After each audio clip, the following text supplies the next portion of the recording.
It was a dark and stormy night when a young couple, Jake and Emily, found themselves stranded on Maple Street. Their car had broken down, and they had no choice but to seek shelter in the only house nearby, a creepy old mansion that had been abandoned for years. Despite the foreboding feeling they got upon approaching the house, they had no other option and decided to take their chances and knock on the door. As soon as they stepped inside, they felt an eerie chill run down their spines. The house was old and dilapidated, with cobwebs and dust covering every surface. Strange noises echoed through the halls, causing the hairs on the back of their necks to stand on end. But they had no choice but to stay the night, as the storm outside showed no signs of letting up. As they settled into one of the upstairs bedrooms, they noticed strange writing etched into the walls. The words were barely legible, but they seemed to be some sort of warning. "Get out now," the writing read, "before it's too late." They tried to ignore it, thinking it was just some prankster's idea of a joke. But as the night went on, they couldn't shake the feeling that something was terribly wrong. Suddenly, they heard a loud thump coming from downstairs. Emily suggested that they investigate, but Jake was hesitant. "Let's just stay here and wait until morning," he said. But Emily was insistent, and so they slowly made their way down the creaky stairs. As they entered the living room, they were horrified to see that the furniture had been rearranged since they had last been there. The chairs were lined up in a circle, as if someone or something had been watching them. Suddenly, they heard footsteps coming from a hallway. They froze, too scared to move. Out of the darkness stepped a figure, shrouded in black. Its eyes glowed in the dim light, and its breath was ragged and heavy. "Who are you?" Emily whispered, her voice trembling. The figure didn't answer, but instead raised a gnarled hand and pointed to the front door. Without another word, they ran as fast as they could out of a haunted house on Maple Street. The rain had stopped, and the moon shone bright, illuminating their way. They didn't look back, but they could feel the presence of the figure following them. They ran all the way back to their broken-down car and drove away as fast as they could. As they left the house on Maple Street behind, they realized that they would never be the same again. The experience had changed them, leaving them with a deep sense of fear and dread that they would never forget. From that day on, they knew to never trust their instincts, for they had no idea what lurked in the darkness.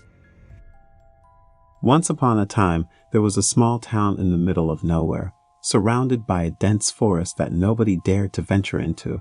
The town was peaceful, and the people who lived there were content with their lives. However, as the days passed, strange things began to happen.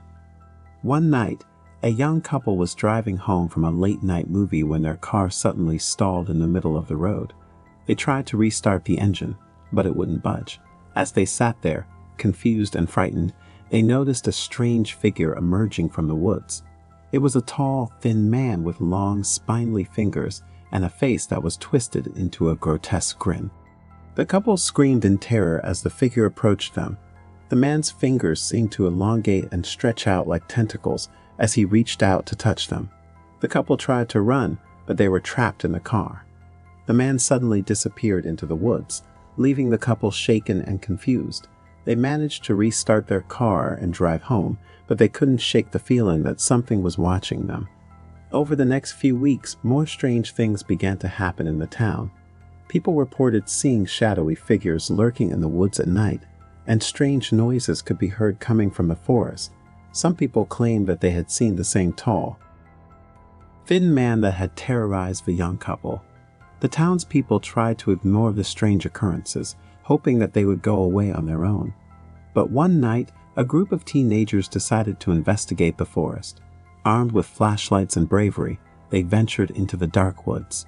As they walked deeper into the forest, the teenagers began to feel as though they were being watched. Suddenly, they heard a blood-curdling scream. One of the teenagers had disappeared, leaving the rest of them alone and terrified in the dark forest.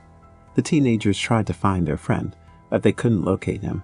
As they made their way back to the town, they noticed that the tall, thin man had returned. He was standing at the edge of the woods, watching them with his twisted grin. The teenagers never spoke of their experience again, but the town was forever changed.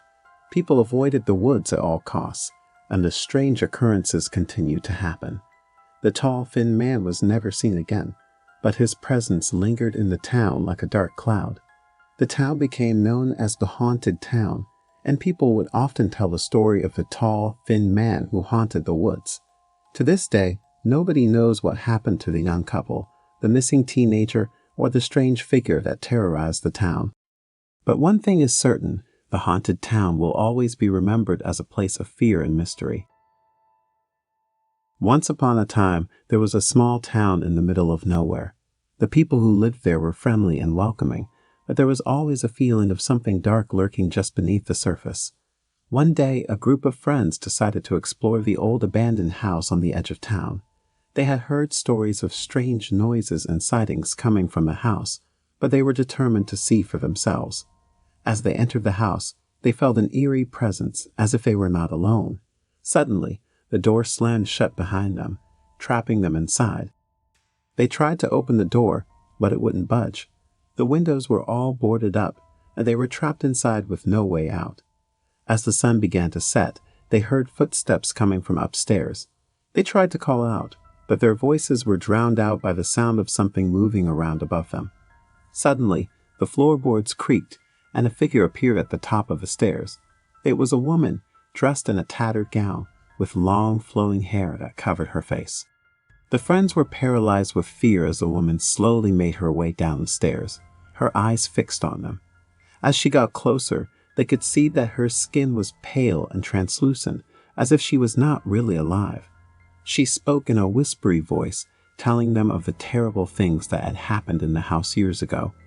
The woman had been a victim of a terrible crime, and her spirit had been trapped inside the house ever since.